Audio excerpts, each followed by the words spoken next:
Thanks to Brother Vernon and the African Village, New York, for allowing me this opportunity to come before you to speak. What I would like to do at the very beginning is to tell you a little bit about me and my methodology. I believe that when you are living in a time when things are drastic, and those drastic things are moving against you, I believe that it's your duty and obligation, and it's your right to take drastic measures to ward off those things. So my methodology is one that I define as being brutal truth. I don't intend to offend anyone, nor do I intend to insult anyone. But I believe as our ancestors, I'm glad you picked this book up because I believe standing by our ancestors. I believe our ancestors laid the way. And I believe that if we are afraid to speak the truth of our ancestors, then we don't do ourselves any justice. So the message that I bring today will be a message consistent with truth and a message that you can research through your own studies. In this book, Dr. Carter G. Woodson talks about two forms of education. He said one form of education is given to you. He said one form you give yourself. Of the two forms of education, he said the one that you give yourself is the best. So I say that I'm a self-prescribed urban philosopher, and I say that I'm self-taught. I'm self-taught because I only went to the 8th grade. I spent 13 years and 9 months in prison in the state of Maryland. Went to prison in 1991. Stayed in prison from 1991 until 2004. At the end of 1992, I was given a book. The book is called From Superman to Man, and my life changed drastically after that. So ever since 1992, I've been on the path that I'm on today. The individual that I am today is the result of what I have studied, and what I bring before you is what nothing more than what I have studied. It's not what I believe, it's not what I think, it's what I have studied and what I have demonstrated. So my message is a message that's derived strictly from practice. Because only practice is going to free African people. Only practice. It's only doing what we learn. Not finding comfort and convenience and masturbating intellectually about what we read. We do too much of that as a people. So I would like to start off by saying urban philosophy, thought, and behavior system. What I mean by that is that urban, in this context, speaks to the mindset, a mindset. But I'm not talking about the mindset that we think of when we normally hear the word urban. I'm not talking about what you read if you pick up a dictionary and read Webster's. So this word has been redefined. That's why it's spelled with a capital U and a capital B. So this word has been reconstructed on the conceptual level. So I'm talking about a mindset that's instinctively rebellious, a mindset that's instinctively revolutionary, yet misguided. I'm talking about a mindset that is instinctively creative. Think about hip-hop and where it came from. Think about jazz and where it came from. Think about how Louis Latimer revolutionized what the dude Thomas Edison was trying to figure out how to do with the light. Think about Garrett Morgan and what he did. I'm speaking about that mindset. I'm speaking about this dormant intelligence that resides in the African man and the African woman. That's what I'm talking about when I say urban. Not necessarily ghetto or hood rat. When I say philosophy, I'm not talking about what Plato was talking about. I'm not talking about what Aristotle was talking about or Socrates. I'm not talking about what any of those Greeks were talking about. I'm talking about philosophy as behavior. Philosophy as the science of being wise. So it's this rebellious and revolutionary nature inherent in you and I that we must link up with wise actions to avert and overturn the oppression that's causing you and I to hurt one another. You follow me? I'm talking about those broken homes we come from, the dysfunction we know about. We have to change that. And you can only change it when you understand it and you can fix it. I'm talking about the so-called, quote-unquote, single black parent. I'm talking about the quote-unquote black-on-black violence that they talk about. The drug epidemic in the communities. How do you deal with that? I am saying that it can be dealt with if we re-evaluate something about ourselves. That's what I'm saying. I'm saying that if we take the knowledge of the ancestors and use it as an instrument of transformation, not something to make us feel good. See, my message is not a message of feel good. We've been feeling good too long.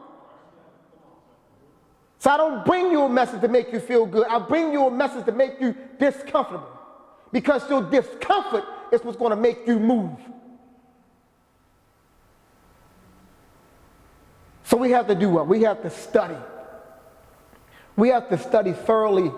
We have to study incessantly, meaning continuously.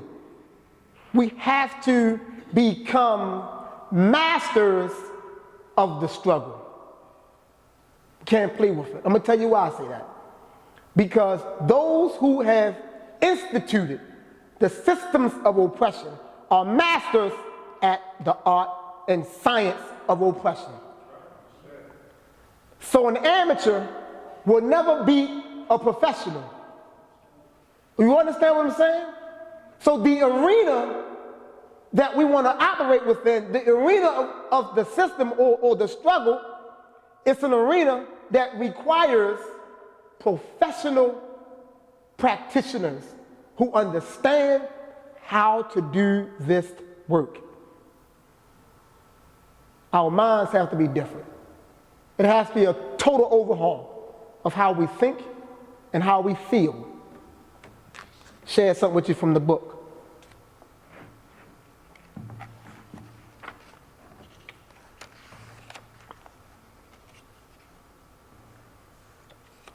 The first thing I want to stress is this piece here. It says, not only is urban philosophy a thought and behavior system, but it's also a social movement. And that's what I want to keep in mind, is that we have to be on the move. But this movement must be something that's directed and it's purposeful and it has a clearly defined objective that we're going after.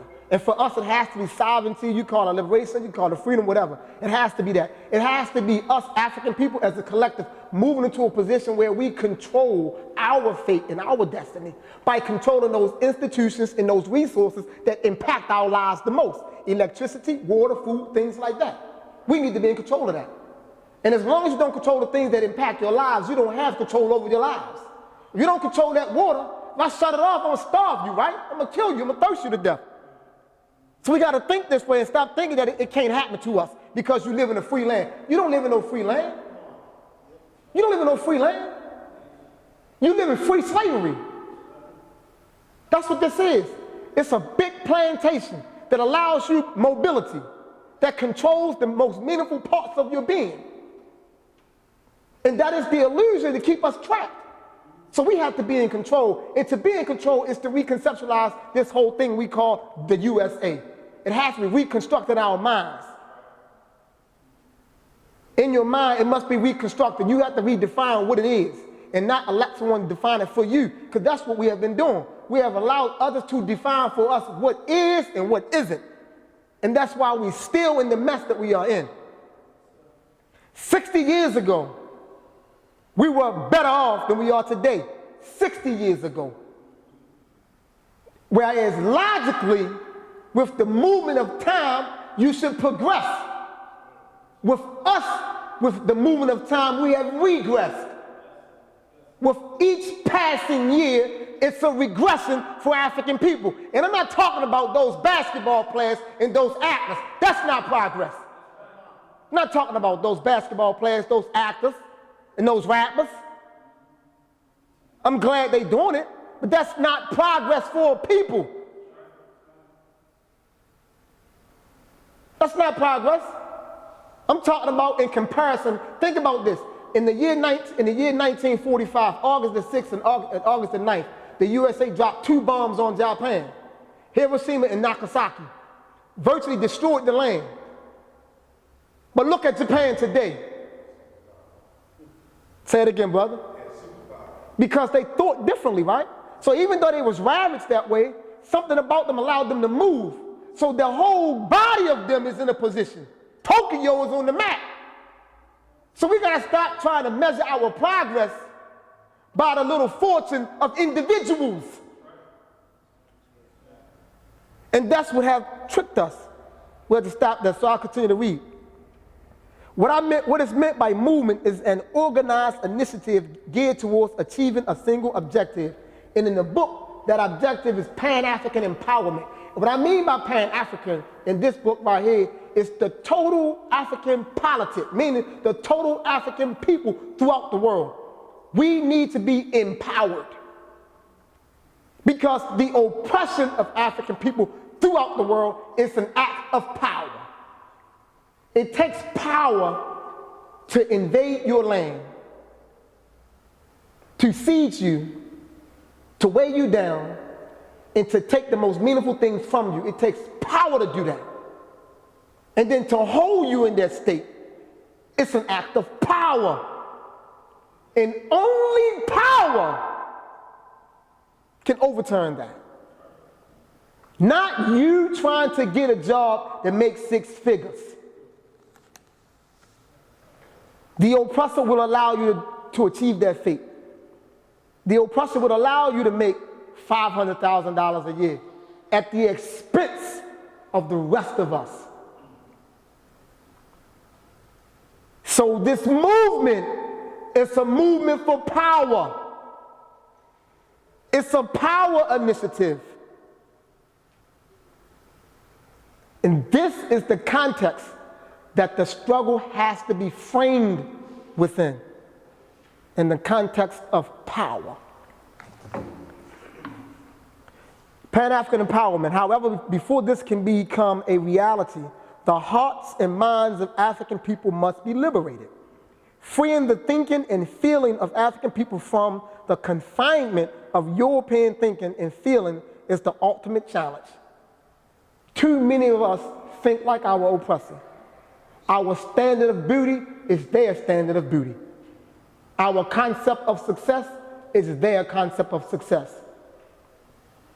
Our ideal of family is their ideal of family. If we understand anything about African culture, the African family, historically and traditionally, is not a nuclear family. Never have been. The nuclear family does not work for African people. That's straight from Europe. The African family is an extended family consisting of creator, call it what you will, Ra, Oludumare, Aman, the ancestors, the Neteru, the Gungun, the elders, the mama, the baba, the watoto, and the yet unborn. Makes up the African family, not mother, daddy, and child, and your white picket fence in your car. It's the European ideal of family. So that's the reason why our families are problematic. Because in the African context, family is community. Mother and father are never alone raising child. It's mothers and fathers raising a child. Because in the African context, our children come through 1 and 2 to many. They come to us by way of you and you, but they come to us. So in other words, a child comes through the mother, through the aid of the father, to come to the community. So the community receives the child because a 19-year-old, a 20-year-old, or a 25-year-old parent lack the experience to rear and develop a strong and healthy child. Lack the experience. The elders have to be involved in that process because you're still a baby yourself. You don't realize it, but when you turn 40, and you look back at a person that's 25, you realize that's a baby. But when you was 25, you thought you was old, right? See, I'm 44. When I see this face right here, I see a young person. My oldest son is 27. Making mad mistakes. Haven't been in the world long enough. So what do you know about rearing another child? Really? So our ancestors understood something. They said it doesn't work that way. See, they put the elders to the close to the child. That's why in the African context, our elders live beyond 100 years, because the child is what reinvigorates the elder. It's the child that does that. Because mommy and daddy is taking care of business. So who's taking care of the elders? We allow them to wither away.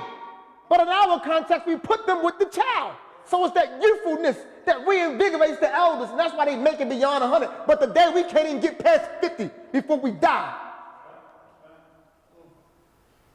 Because we removed from who we really are.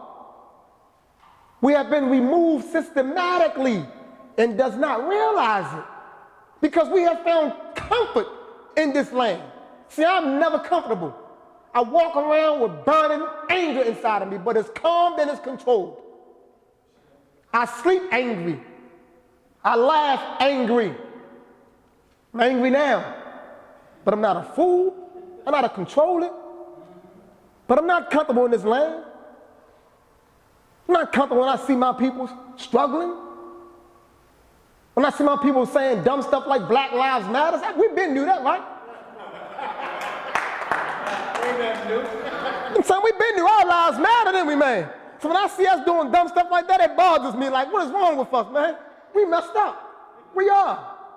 We've been knew our lives matter. Go ask a black mother, does her children's lives matter? Watch this, you put your hand on them, I'll let you know. You know what I'm saying? Come on now, man.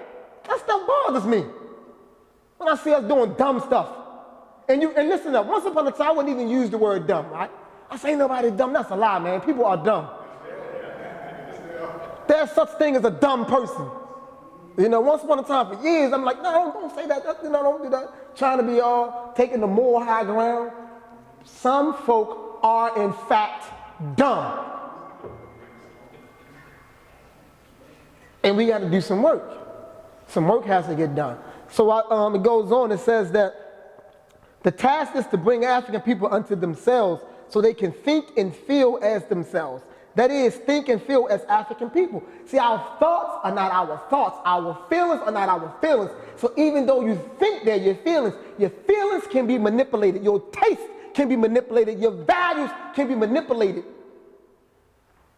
This is why our ancestors understood something about human growth and development. That's crucial.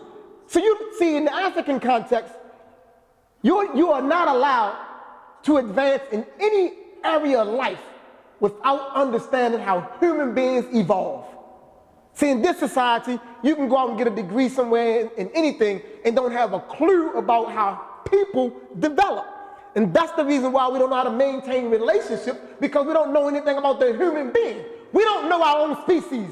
We know the dog. We know how to make a dog stand on your hind legs. The dog stand up, roll over. We know how to do all that stuff. We don't have a clue how to maintain a human relationship because we don't know the human being. We just don't. Why do you think we have so many pregnancies? Because most women don't know when they're ovulating.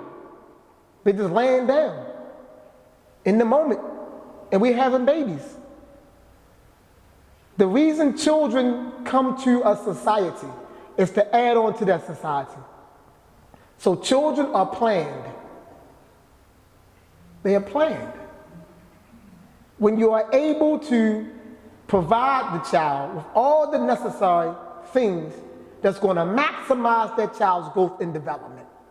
Not underdevelop the child, maximize. Because throughout human existence, there's always a different socio-political economic climate. And based on that climate determines how you rear your children. It determines how you educate your children. Because education is not universal, it is specific. Education serves a purpose.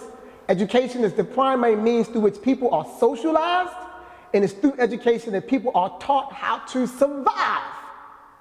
Because education teaches you how to solve your problems.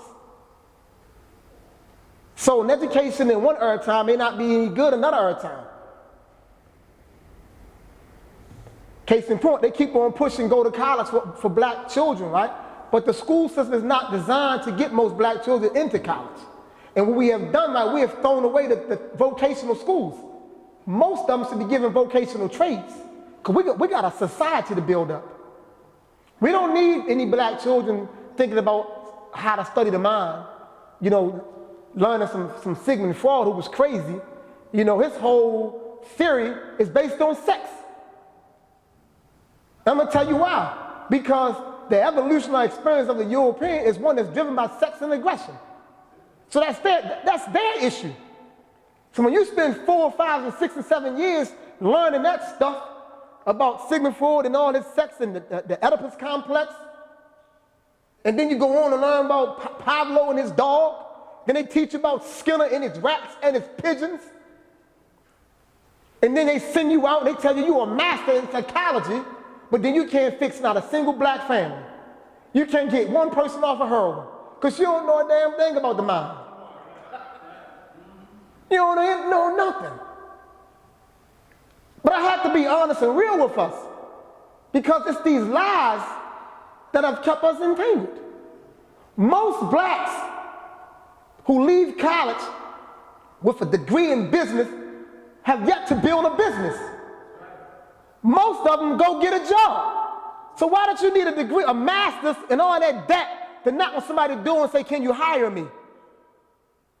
All you had to do is look around a little bit longer. You could have got that job anyway. If you are a master in business, shouldn't you know how to create a business?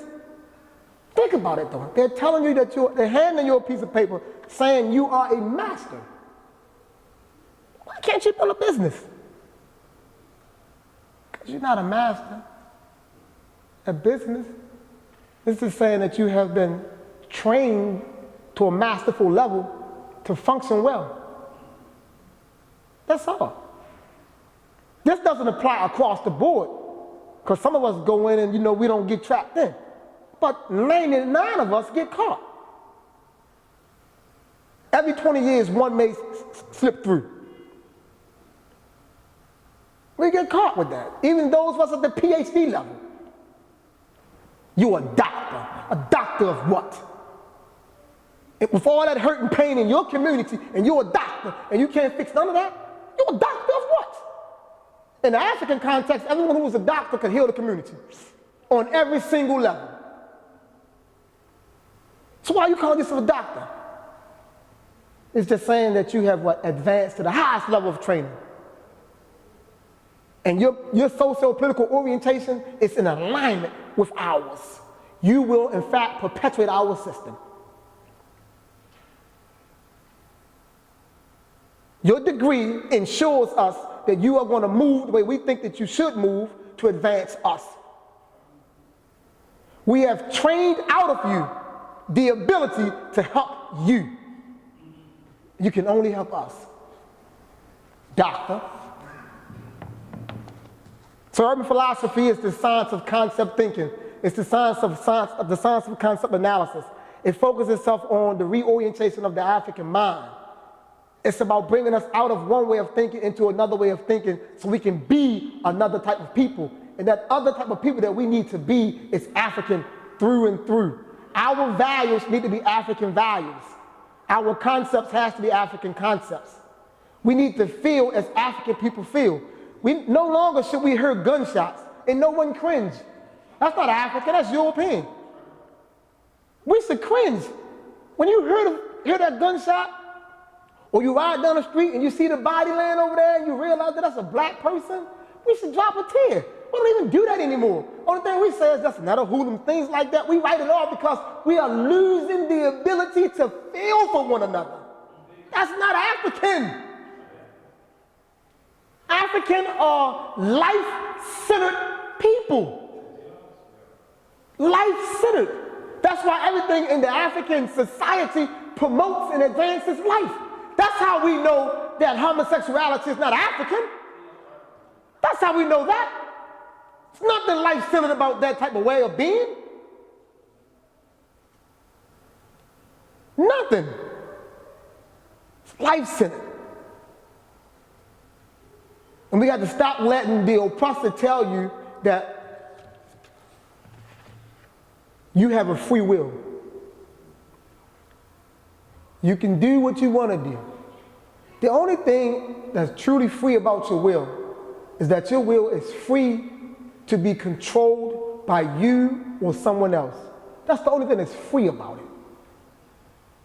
Every single person born and raised inside of any socio-political context is socialized.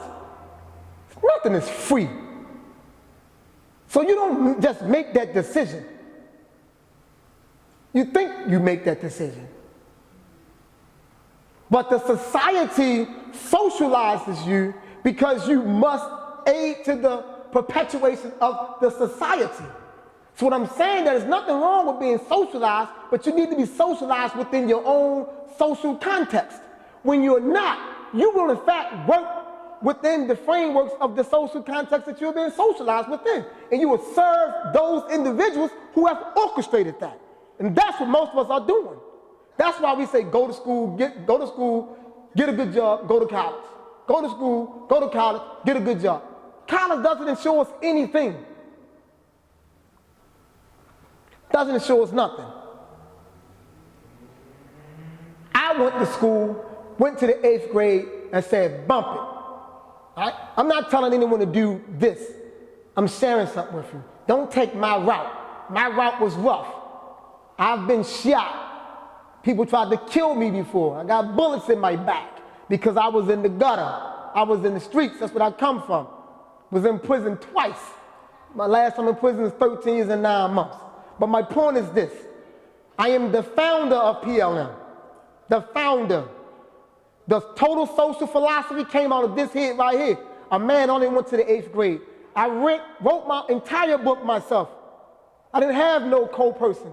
Every DVD on that table back there is my DVD, and every single one is quality. And every piece of history is on fact. There is no contradictions. The youth organization that we have, the Urban Youth Initiative Project, came out of this brain, this head, and a number of other things. But I only went to the 8th grade. According to them, I'm uneducated. According to me, I'm beyond them. See, I don't listen to them. They can't define me.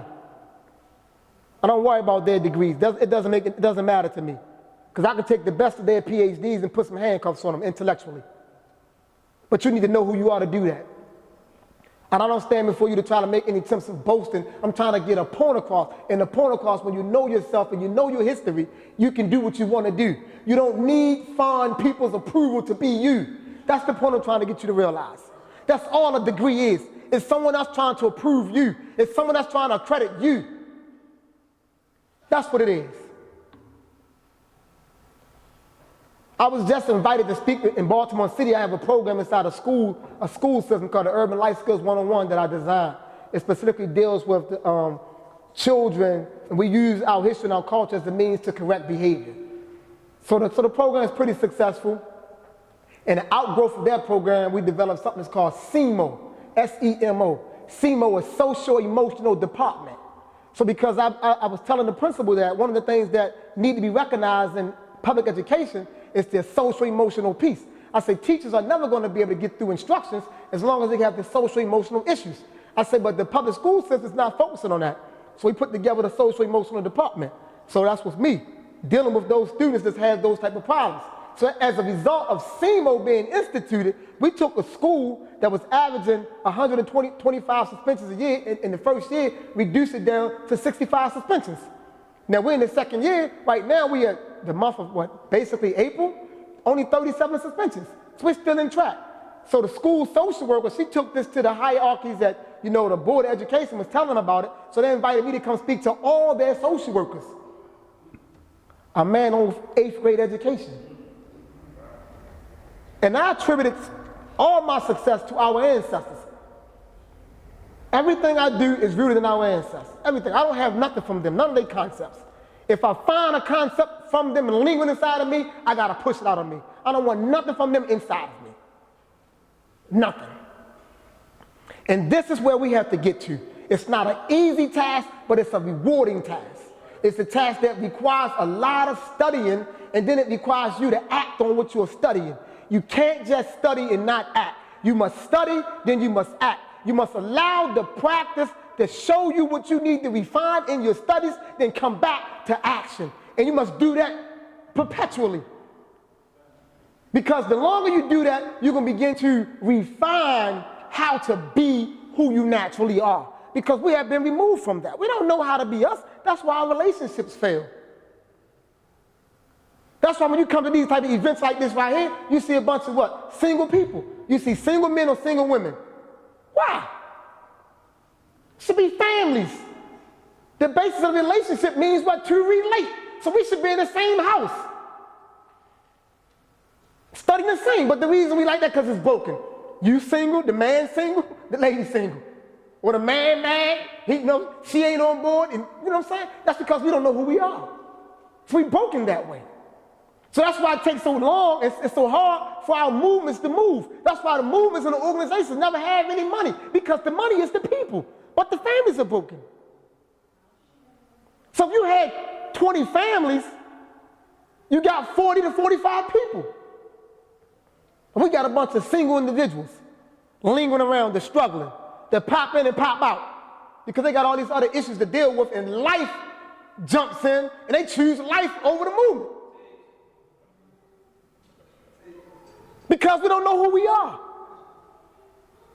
We just upset, we just mad, we're tired, we're frustrated, and we just searching for something. You know what I'm saying? So we find ourselves slipping into the African village. We feel good. Oh man, they singing, they dancing. We doing the feel good, and we like that. Yeah, I'm coming back next week. You know what I'm saying? You get to Friday and life hits you. You don't show up. Where's Sister Verna? I talked to her last night. She said she would be here. Then the next Saturday, anyone heard from Sister Verna? You don't see it, and you run into her on the street. You know what I'm saying? She feel a little bit ashamed because she let you down. Her word wasn't strong, and she not trying to talk too long, trying to get away from you. Y'all know what I'm talking about. We've been there, right? Y'all understand that. I'm not making this stuff up, am I? I'm telling the truth, right? Come on, that's what this thing is about. We got to be real. It's called brutal truth. That's what's going to save African people, being honest with us. We talk about ma'at all the time. Everybody talk about ma'at. See, ma'at is that force. It regulated our societies. It allowed our societies to be what they were. In order for those societies to be, truth has to be in the midst of it. We have to be truthful on every single level. And even when that truth is about us, we have to be open for that truth. Y'all understand what I'm saying? So, you're reading this book from the miseducation of the Negro. The miseducation of the Negro.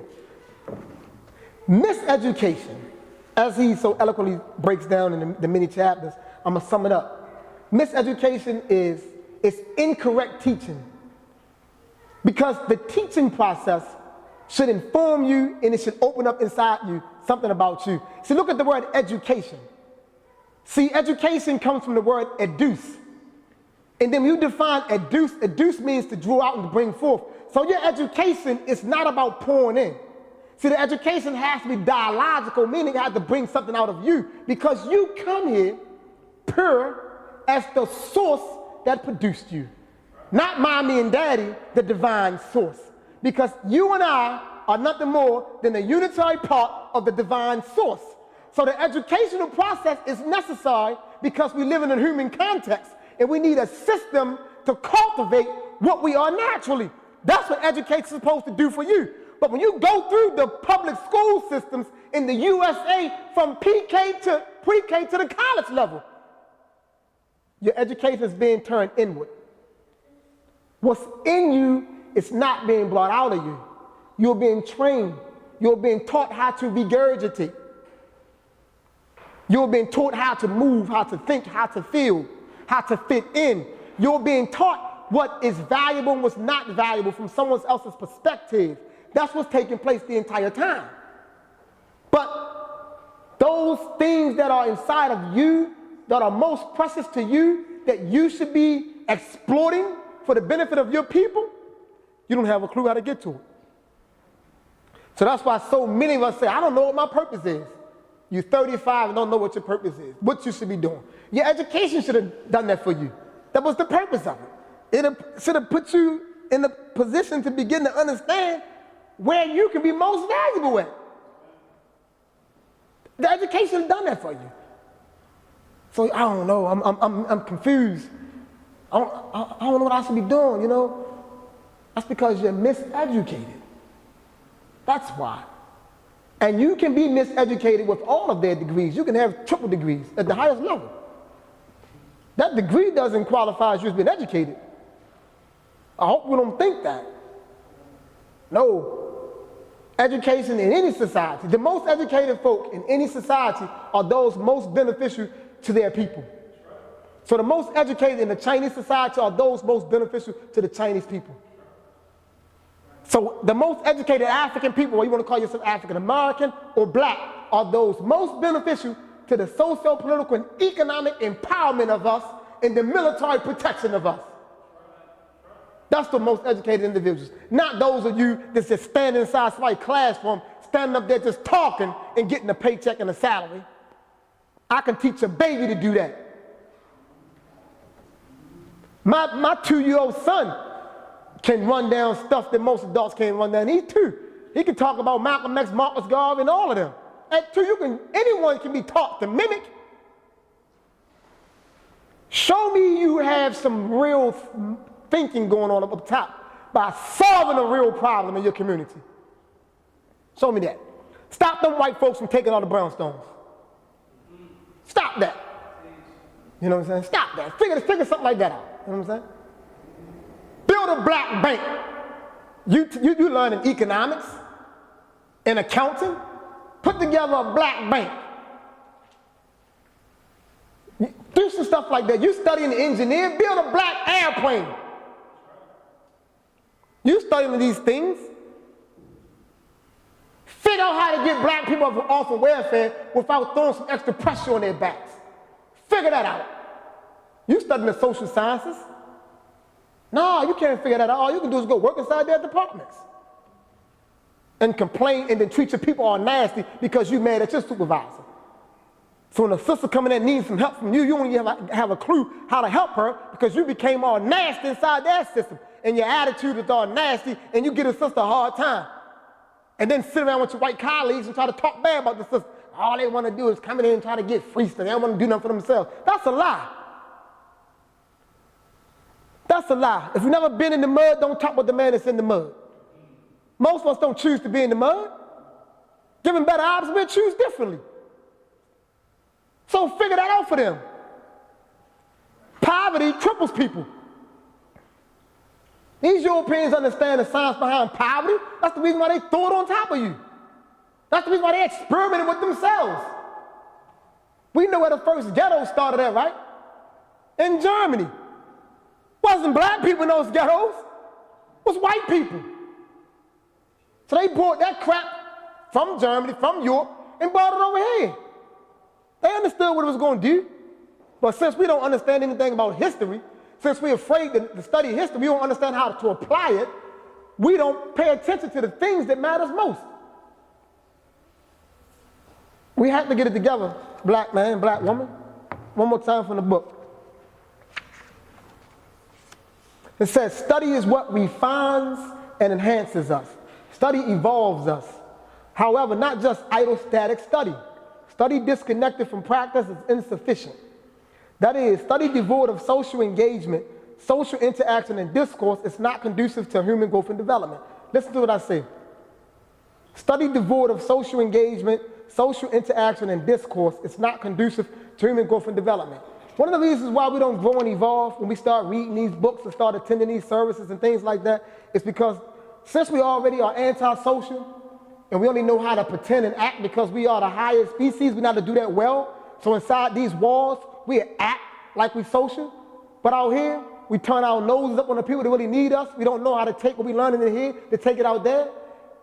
Y'all understand what I'm saying? Y'all know what I'm talking about, right? We sit all the time. You know what I'm saying? All we want to do is act around each other. That's it. You know, because we worry about what each other think about us. You know what I'm saying? I really don't want to hug you when it's time to get up and hug, right? I know if I stay seated and don't hug you, they're going to look at me. So to keep you from looking at me, I'm going to get up and go through the process and hug you anyway. But I really don't want to hug you because I'm upset and I'm mad and I'm angry and I'm antisocial. I don't hug nobody out there. So I'm going to come in and hug you. I don't even hug my mother, but I'm hugging you and I just met you today because we good actors. Don't even hug our children, but we good actors. So I don't believe in acting. If I don't hug you out there, I ain't gonna hug you in here until I get right. Look at me how you wanna look at me. Don't make a difference. I believe in being true and being real. You ain't gonna look at me and stare me in the face. No, I'm gonna look back at you until I get right. You understand what I'm saying? Be yourself. Be real. That's what this thing is about. Stop faking. We ain't hugging our children. We ain't hugging our mothers. We ain't hugging nobody. You don't even want to hug your wife. She call you, you look at the phone, you put it in your pocket. You know what I'm talking about. You laugh because you know the truth, right? You know what I'm saying? What I'm talking about though, right? But the only way we're going to grow, right, we got to be real and be truthful. That's what my eye is. It's the truth. And we can open ourselves up to that truth and totally embrace that truth. A renewal takes place. It was with me. I'm going to tell you why. In 1992, 93, I was on that telephone and I called home. I was talking to my son's grandmother. You know, she was a pretty wise woman. And she was like, man, you need to write your son a letter. He's only one, so I couldn't, I'm young now, I'm like 22. So I wasn't getting it. She said, you need to write your son a letter. She said, he can't read it. We'll read it to him, and we'll show it to him, and we'll constantly tell him, this is from your daddy. I said, it makes sense. So I go back in that little iron bathroom that I'm living in, they call it a cell, and I attempt to write this letter. And I could not get the words together to talk to my own flesh and blood. And I said, wow, man, that's a problem. Something wrong with you, Twan. And I sat in the cell, you know, the doors came open, it was dinner time. I let my cell, but I said, I'm not going to dinner. I just sat there, I'm like, man, it's not right. And that night I got in trouble because I was so mad. I was embarrassed and hurt and feeling bad and low. So I'm angry, I'm young, no guidance, I got in trouble. So they put me on administrative lockup, so they sent me upstairs into a cell by myself. You know, I'm in the cell by myself, I'm in trouble, so I'm mad. So I was up there for probably like 7 days when I noticed that it was this guy, older guy, probably like in his late 30s, that, you know, everyone had a lot of respect for him. So I'm noticing that. Like, you know, what's up with this guy? He's different. I'm peeping him out through the cell, checking him out. And one day he come down to the cell, he said, Lord, man. I said, yeah. He said, do me a favor. I said, what, man? Read this book for me, and I'll wash your clothes every day for you, man. And I was already intrigued by him, so I said, okay. Like I say, that book was From Superman to Man. So I read that book. Wow. One of the characters in the book is named Dixon, a black man, but he was extremely smart and intelligent. And he was in a debate with a white senator on a train overnight. And he pretty much demolished this white senator in debate. He was just extremely sharp, intelligent. And at the end of that book, I told myself, I said, I want to be like Dixon. I want to be like him. I haven't left that path yet. Study became my new drug. That's the thing I began to become addicted to, studying.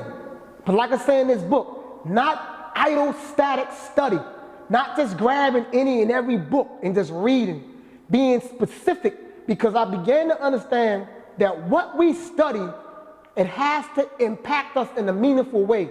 So I began to self-evaluate, and I realized that I, as a black man, needed to become a specific type of black man. And I had to structure that black man because there were no black men around to do that work. So every book that I picked up was a book necessary for my human growth and development as a black man. So I went from being Twan to Zafar to Anwar to Imhotep. That's my stages. And who I stand before you as today is Imhotep Fatiu.